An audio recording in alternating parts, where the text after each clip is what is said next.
क्या आप जानते हो, चाहे आप मैनिफेस्टेशन पे बिलीव करो ना करो, चाहे आप स्पिरिचुअल हो या ना हो, चाहे आप लॉजिकल थिंकर हो, बट फिर भी आपकी लाइफ कुछ फिक्स लॉस के अकॉर्डिंग चल रही है। जैसे लॉ ऑफ ग्रेविटी, अगर आप ऊपर से नीचे जंप करोगे तो फिक्स्ड है कि आप नीचे ही जाओगे, because law of gravity works. तो वैसे ही लॉज कुछ होते हैं यूनिवर्स के, जिनके अकॉर्डिंग हमारी लाइफ चल रही है, जो हर इंसान की लाइफ में इक्वली अप्लाई होते हैं। एंड ये लॉज कोई मैथ्स, केमिस्ट्री या फिजिक्स के लॉज नहीं है, ये यूनिवर्स के लॉज हैं। ये यूनिवर्स, सृष्टि, ब्रह्मांड, कायनात सब इन्हीं के तरीके से काम करता है। एंड बिलीव मी, अगर ये लॉस किसी भी इंसान के समझ आ गए ना, तो कोई भी मैनिफेस्टेशन, इच्छा, रिक्वायरमेंट उसकी अधूरी नहीं रहेगी। So hello beautiful friends, welcome back to my channel. I am Varisha and मैं आपको बता दूं, अगर आप अपने लाइफ में बहुत कुछ ट्राई कर रहे हो बट फिर भी रिजल्ट नहीं आ रहे, या फिर हमेशा पॉजिटिव रहने की कोशिश करते हो फिर भी नेगेटिविटी ही अट्रैक्ट करते हो, तो प्रॉब्लम आप में नहीं है, प्रॉब्लम है अवेयरनेस में। तो चलो, अगर आज आप इन यूनिवर्सल लॉस को समझ गए तो आपको क्लैरिटी मिलेगी कि क्यों कुछ चीजें सेम हमारी लाइफ में रिपीट होती हैं, क्यों कुछ सिचुएशन बार बार हमारे सामने आती हैं, एंड कैसे कुछ लोग बिना स्ट्रगल के इजीली आगे बढ़ जाते हैं। सो चलो फटाफट से चैनल सब्सक्राइब कर लो एंड शुरुआत करते हैं यूनिवर्स के फर्स्ट लॉ से। तो पहला लॉ है लॉ ऑफ वननेस, मतलब एवरीथिंग इज कनेक्टेड। एंड ये लॉ कहता है कि आपस में सब कुछ कनेक्टेड है। मैं, आप, नेचर, लोग, सिचुएशन सब एक ही एनर्जी से बने हैं। और जब आप किसी के लिए बुरा सोचते या करते हो तो वो एनर्जी सर्कुलेट होके हमारे ही एरिया में वापस आती है। So you can not harm another soul without doing your own light. वैसे ही जब आप ग्रैटिट्यूड में होते हो, जब आप काइंडनेस दिखाते हो, जब आप दूसरों को प्यार देते हो, सेम एनर्जी आपके पास रिटर्न में आती है। ये कनेक्शन आता है जब आप इस लॉ को समझ जाते हैं कि यूनिवर्स में कुछ भी अलग नहीं है।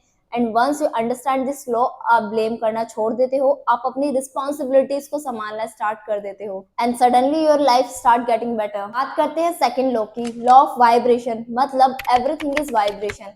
एंड इस यूनिवर्स में कुछ भी स्टैटिक नहीं है, हर एक चीज वाइब्रेशन करती है। आपके थॉट्स, आपके इमोशंस, आपके वर्ड्स, इवन आपकी साइलेंस। सो जब आप लो फील करते हो, डीमोटिवेटेड होते हो या फिर कंप्लेन करते हो, तो आप लो वाइब्रेशन एमिट करते हो, एंड यूनिवर्स भी वही वाइब्रेशन को रेस्पॉन्ड करता है। आपने एक चीज जरूर नोटिस की होगी, कुछ डेज ऐसे आते हैं कि उन दिनों में प्रॉब्लम्स पे प्रॉब्लम्स आती जाती हैं। सो वो डेज खराब नहीं होती है, प्रॉब्लम्स होती है हमारी वाइब्रेशन में जो बहुत लो होती है, जो प्रॉब्लम्स को ही अट्रैक्ट करती है। एंड जब आप एक बार अपनी एनर्जी को कॉन्शियसली शिफ्ट करते हो, चीजें आपकी लाइफ में ऑटोमेटिकली चेंज होने लगती है। अगर कोई प्रॉब्लम भी है, फिर आप उसको एज अ प्रॉब्लम नहीं देखते, आप ये देखते हो कि इससे सॉल्व कैसे करूँ, इस चीज से मैं कैसे बाहर निकलूं, और मैंने इससे क्या सीखा, प्रॉब्लम मुझे यूनिवर्स ने क्यों दी। बात करते हैं तीसरे लॉ की, लॉ ऑफ करस्पॉन्डेंस। जैसे आपके अंदर वैसे आपके बाहर। अगर आपके अंदर कंफ्यूजन है तो आपकी लाइफ में भी कंफ्यूजन दिखेगी, एंड अगर आपके अंदर सेल्फ वर्थ है तो आपकी लाइफ में वैसे ही सिचुएशंस आएंगी। तो हमारी लाइफ हमारे इनर वर्ल्ड का मिरर होती है। वो कहते हैं ना, आपकी बाहर की दुनिया आपके भीतर की दुनिया का प्रतिबिंब है, और आपकी सोच के प्रमुख पैटर्न से मेल खाती है। Law number 4, law of attraction, ये मेरा फेवरेट है। Like attracts like. And I know आपने भी इस लॉ के बारे में बहुत सुना है, देखा है, पढ़ा है, और देखा भी क्यों ना हो, सुना भी क्यों ना हो, क्योंकि ये सबसे पॉपुलर लॉ है एंड सबसे misunderstood law. So law of attraction ये नहीं कहता बस पॉजिटिव सोचो और आपको सब मिल जाएगा। लॉ ऑफ अट्रैक्शन कहता है आप वो हो जो आप अट्रैक्ट करते हो। एग्जाम्पल, अगर आप पैसे चाहते हो बट आप अंदर से खुद को अनवर्दी, अनडिजर्विंग समझते हो, तो आपने यूनिवर्स को भेजे मिक्स सिग्नल। सो यूनिवर्स कंफ्यूज हो गया कि आपको पैसे भी चाहिए बट आप अनडिजर्विंग भी हो। सो इसलिए मैनिफेस्टेशन तब काम करता है जब आपके एक्शंस, आपके थॉट्स, आपके इमोशंस सब अलाइंड हो। So law of attraction words नहीं सुनता, वो फीलिंग समझता है। इसलिए कहते हैं you don't attract what you want, you attract what you believe. Fifth law, law of action, और ये लॉ सबके पिताजी हैं, मतलब movements creates results. Have you seen someone who is less qualified, less smart and less prepared than you, and फिर भी वो life में आगे है? मतलब उसके पास इतना टैलेंट भी नहीं है, फिर भी वो लाइफ में सब कुछ अचीव कर रहा है जो आपके पास नहीं है। That's the law of action.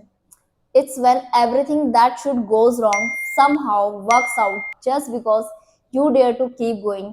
Simple words में बताऊं तो लाइफ सिर्फ इंटेंशंस, प्लान्स, विशेस से मूव नहीं करती, लाइफ मूव करती है एक्शन से। इस लॉ का बस यही प्रिंसिपल है, plans don't change life, actions do. Law number 6, law of cause and effect. And बिना कॉज एंड इफेक्ट के इस दुनिया में कुछ भी नहीं हो सकता।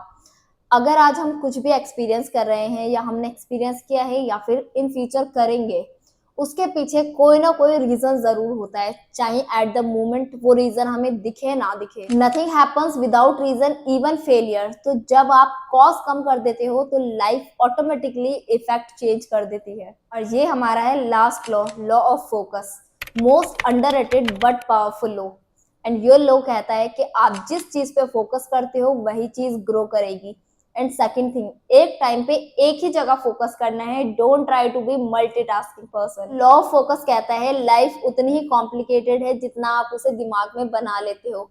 हर दिन हम हजारों चीजों को नोटिस करते हैं, उसमें से कुछ चीजें हमारे माइंड में रहती हैं, बट आपको उन चीजों में से भी ये डिफाइन करना है कि वो चीजें कौन सी हैं जो आपकी लाइफ को, आपके फ्यूचर को बिल्ड करती हैं।